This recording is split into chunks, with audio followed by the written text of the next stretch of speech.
Ro.4 here between Solar and Patience. It's been a one-sided series so far. Solar up 2-0 in a couple of very dominant games, and he doesn't show any signs of slowing down anytime soon. No, definitely not. And our third map is our last kind of normal one before we go into Apotheosis, which is a map we see less often, in these tournaments, just because it's like a ladder map that's not really used in Pro League and wasn't used in the GSL, for example. So just a less common map, so things could get a little bit weird once it happens. But I talked about the first 2 wins being the ones that give the momentum, and I said that if Patience loses the first 2 games, I think it's going to be a 4-0, and I think it's going to be a 4-0 unless Patience can get some momentum here.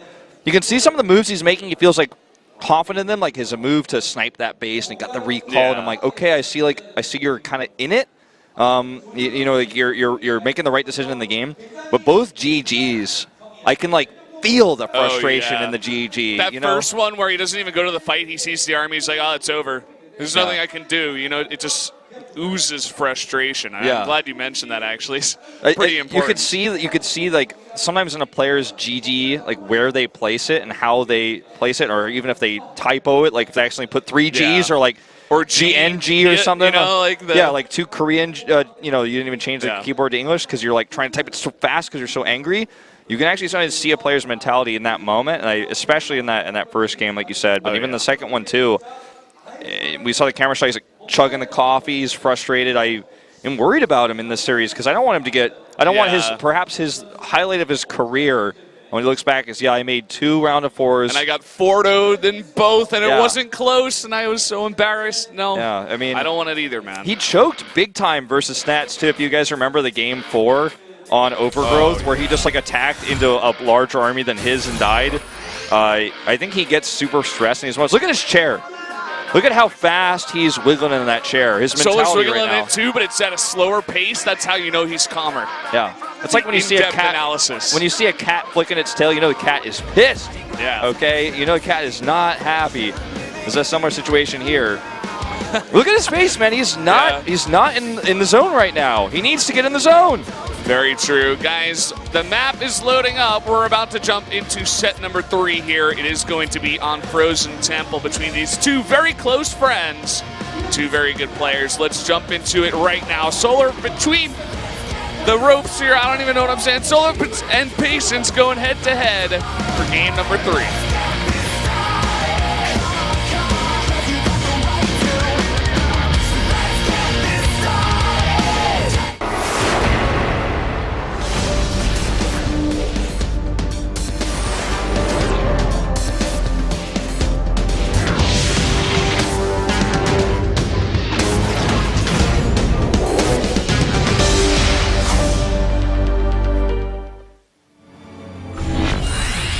Here we are on Frozen Temple, one of our frostier maps we have in the pool. Down in the bottom right in the red, on a streak so far. He's up 2-0. It is Solar. Looking to stay frosty. So, show us some games in the finals. Make it the finals this time. The fan says his opponent, though, the top left in blue going Nexus first, he has Patience. Confidence in the build. So show us some good control like round 4, or excuse me, the round of 8 in the round of 4. Talking about last season, he did look really good in that series. And we'll see if he can do it again here. It's kind of interesting that Patience goes Nexus first. Sometimes when you're feeling behind in a series, you want to take some kind of greedy either economic play or some kind of all-in to try to catch your opponent off guard. And it's kind of interesting because the Overlord path, it does take pretty long on this map, even though it's one of our shorter maps. So it is going to take a while for Solar to even figure this out, and probably is not going to be able to respond with anything. But again, it is Solar. He is a very aggressive player. Maybe the second he sees it, he just immediately turns on the heat. Let's see what he decides to do when he does scout this. Yeah, that's the question here. He's going to see this right now with this Overlord, and is already getting Ling speed, so that can help him control the flow of what comes next, because he did get that so early. He's just going to go ahead and take a third base. This is the eco response. I like it. I mean, he's been winning macro games pretty easily and having, pretty much no troubles. He's so good at defending in this matchup. It's insane. Really nice scout here by Patience, actually. He keeps this around, and he knows the exact timing of that third base. Comes in about 5 seconds after it plops down. Yeah. He just walks away after, gets a good bit of scouting himself. So just hiding the probe there. Wants to see, just like we were wondering, even as casters, like what's the response here? Now, with the Ling's speed, the key is that he stops the third Nexus, and also that he has the right response for the Stargate opening that's coming out, because he is getting, yet again, Overlord's speed to scout. Scouting this should not be too big of a problem. It's going to be Oracles. The third base goes down, the crowd cheers. Something's happening. Hello from Texas! Uh-oh. Is that Rapid's brother? Could be, man. They are from the same state. There's a small chance. So let's see what this Oracle gets done. Obviously, it is scouted. There's nothing you can do to hide against a player who gets the very early Link speed as well as the Overlord speed. He's just going to scout you. There's no way to deny that. Phoenix follow-up. And scouting this, by the way, I know I'm harping on this like a lot, the scouting. But if you scout this, it doesn't mean you win the game. But you do have some ample time to respond, and how you respond is the key, and how well you respond. Like sometimes you can overcommit to a response to something like this, and they switch and you get behind. So scouting is half the battle. Control like this, very good queen control here, good positioning as well. Blocks you know what the they Oracle. say, knowing is half the battle, and Solar's got the other half of the battle down as well. He's playing it out really. His responses are just really crisp, and it's interesting because I want to see something different out of Patience this time. I don't want to see him just get pulled into another long macro game against Solar, which definitely can happen on a map like this. The fourth bases are very far away from each other, and they're decently close, the fourth and the third, so you can defend pretty easily. You see a lot of ZVTs go decently late if nothing happens in the early game on this map.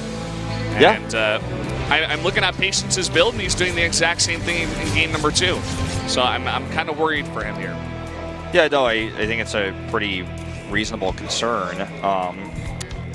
You know what? Sometimes there's pros and cons to sticking to your guns and doing the same build. Obviously, one is you become predictable, and if it didn't work before, it might not work again.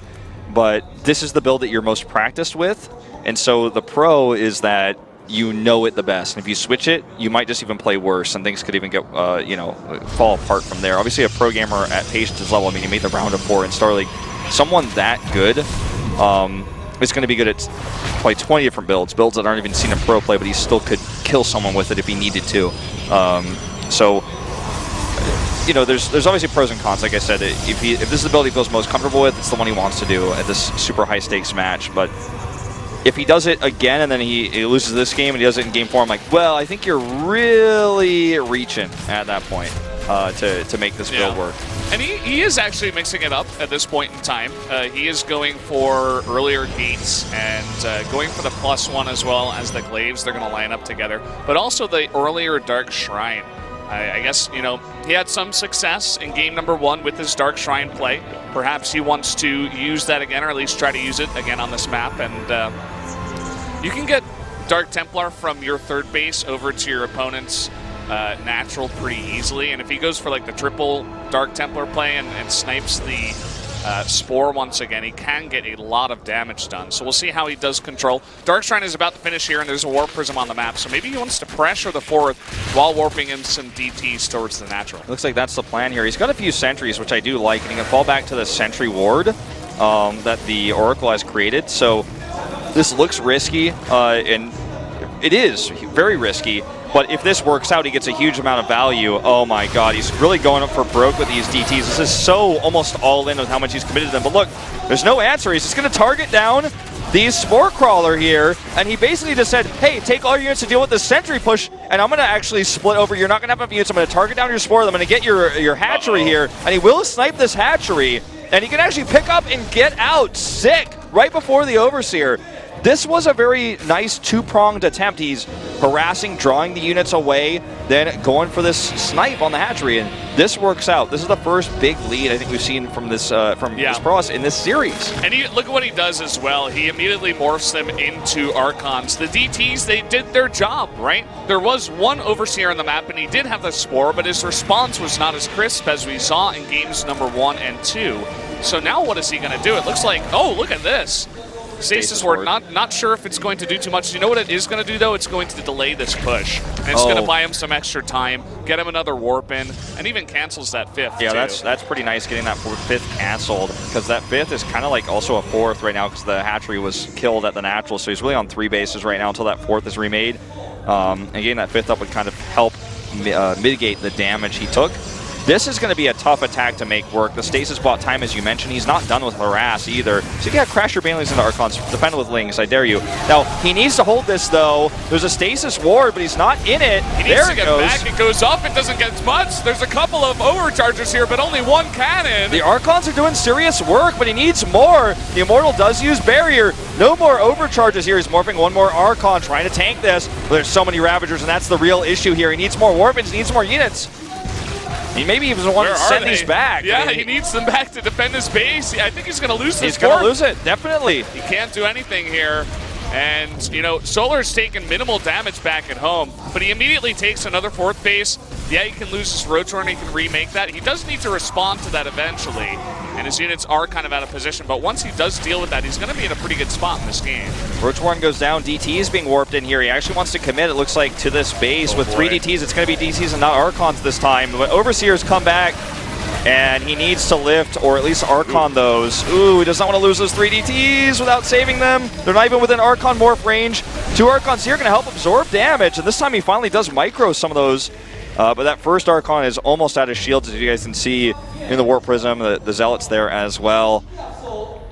Now, when the dust settles, who's ahead here? I think the answer is Solar. He has other bases. He made the base to the bottom left. He still has a decent worker count. Yes, he's down in workers, but without this 4th base for the Protoss even finished, it doesn't matter because he has better saturation, he has better economy. He lost some tech to that drop. He lost his Roach Warren and I think an Evo Chamber, so he's down 1 upgrade. It's +1 to +2, so that definitely doesn't feel too good, but he's just making so many Lings and Banes. He's not even making any more Roaches here because he can't. He's not going to remake any, Roach Warren. He just wants to go for another huge attack and cancel the 4th base once again, but look at this, the DT harass continues. The Spore is still alive this time, though. He kills only 2 drones and a Spine, and the Spine is being remade. Now he has another Overseer over there, just in case the Spore gets killed.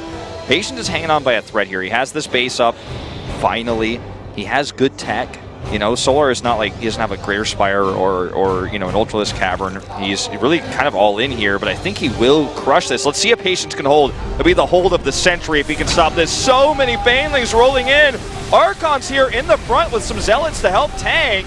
1-2 overcharges going down, and you know what? With the Archons, he does absorb a lot of that damage, but look, the second wave comes in, and this is so much damage. He's still harassing. He's trying to send units home. Does he have enough of the Warpins? The Ravagers are not targeting. They're not targeting the units. And there wasn't that many Ravagers as well, just not enough to just support that. And now another huge warp in here at the natural, and not much that Solar can do. He's not going to be able to respond to this. Yep, that Archon gets popped off here. And Solar, he's lost another hatchery. The base of the bottom left isn't even fully saturated. This is a small ragtag group of units, but it's starting to do so much damage that he might just fall apart here. Very good crisis management here for Patience. A good defense there. And Solar, because he was so harassed, didn't micro his units very well when he was attacking. And I feel like he needed to win that fight to win the game. And then he didn't micro because he was under so much pressure. And I think Patience basically out-multitasked him here. This Archon, can he save it? Sick. Nice move. It's the second Archon he saved with like 10 health because it lost all of its shields. So really, really nice multitasking here from Patience, as you were saying. Now Patience has such a lead that it's going to be tough for Solar to manage his economy and also remake units. There's no way he can deny this 4th again. Patience gets away with it this time, and he's got the exact unit composition that he wants against what he's forced Solar into, which is Ling, Bane, Queen at this point. So basically, I mean, how many overseers he's made here? Those overseers have a lot of eyes to look at what's happening to his base, but it's not very helpful at defending. He has just enough units now to where he can redrone. He made 22 more lings, so that's going to help him hold. And he's going to finally clean up these prisms. The first one goes down. This one's very low. But he has enough units now to where I think it's time to start redroning with all the larvae he's going to bank up, with all these hatcheries he has. I don't know. If he all-ins again, I mean, these Archons alone are enough to fight this almost. Yeah. He's just going to attack into this too. Oh, look at that. Kills the morphing Banelings, forcing those to be canceled. 7 Archons, and that's the lucky number here for Patience. Oh, man, I'm not sure that Solar can commit to this attack. I mean, he saw the amount of Archons. Unless he gets, like, the perfect Baneling hits or something, or, like, a perfect surround. And even then, when you're going against this many Archons, it's just really hard to deal with. That one Warp Prism is still alive somehow, some way. And is Solar going to commit to it here? It looks like he will. Archons can absorb so many Baneling shots. As you guys can see here, the AoE damage is real. And that is an easy wipe of these units. GG, Patience takes his first win and making this into a series. There you go, man. He finally were able to take one game, and Solar is toppled. Even talking to himself here a bit in the booth as he becomes the frustrated one, taking that loss. And as you said, we have a bit of a series on our hands now. Yep. You guys are going to see me on camera messing with my monitor because it's been giving me some issues, guys. About a third of the time in casting day, I've been casting a black like, screen. What are you doing? And it's working now, but it's all lopsided and it looks weird on camera. I'm trying to fix it, but it's okay. No one can come fix it right now because we're on camera, so it's like people like around the edge, like fix it. I'm like, no, wait, we're on camera. The production nerds, they're just lurking. They're in the lurking shadows. around. They're like burrowed down like lurkers, like about to pop up the second we get off camera, run over and fix it. At least it's working now. We got actually completely replaced, and it's a little bit like the con with the other monitors. It went black a little bit. This one's a little bit sideways, but I prefer the sideways one where I can see what's going on. Yeah. This is the better one. So apologies for like me missing some stuff in those games because it was a bit wobbly, then it was a bit it's black all right. and white. We forgive you, Wolf. It's not your fault. And this is going to be interesting now. We're going into Apotheosis. Yeah. And both Classic and Patience had that as their 7th map pick. Seems like Protosses don't like this map against Zerg. Seems like for Zergs it's really easy to get that gold. Pretty early on you could take it as your 3rd base, and it's pretty easy to defend. So I understand that. We saw Classic take a very interesting approach, as I said before, where he took a early-ish 3rd himself, but then he got an early Dark Shrine as well, and he sniped the rocks and cut off the army and had a portion of his army on the left side so that it couldn't get out. And then the DTs went in and killed all the stuff in the main and the natural. So it was a really cool build. Right now in Korea, DTs are such a prominent tech for Protoss in almost every every matchup. Yeah, like Protoss like the least, I guess, but like in PvT you see it so much. Here is Legend, the Afrika Freaks coach. Gonna he come is in a here. legend. He is a legend. For those of you guys who don't know, because I know this, like StarCraft 2 it's been around a long time in Korea. I've been here a long time. You've actually been here a long time now as well. He was the original observer at GOM TV for StarCraft 2, the first GSL observer. He actually showed all the games. And then became the exclusively English stream observer, and then decided to try his hand at being a pro gamer, then ended up being the coach, and finally found himself as a coach. He was made like several amateur teams, none of them could qualify for like the GSTL, but he became the StarTale coach after management switches there. The old StarTale coach became the MVP coach for Heroes. And he took over the StarTale team, which became Spenno, which then became the Afrika Freak. So wow, he's been around since the beginning, and he knows so much about StarCraft 2 and about the players. Like he himself is not even, I don't think, even Grandmaster level, but you don't need a coach to be Grandmaster. You need them to understand the game, the players, and what the players need and what they need to be focusing on, and that's actually what's really important. I think Legend is great at that. Yeah, he's a fantastic coach, and I think definitely part of the reason why Afrika saw a big spike in success in round number 3, where they just came in, everybody was playing really well, alive, curious, Patience, taking games off of big players like Dark, like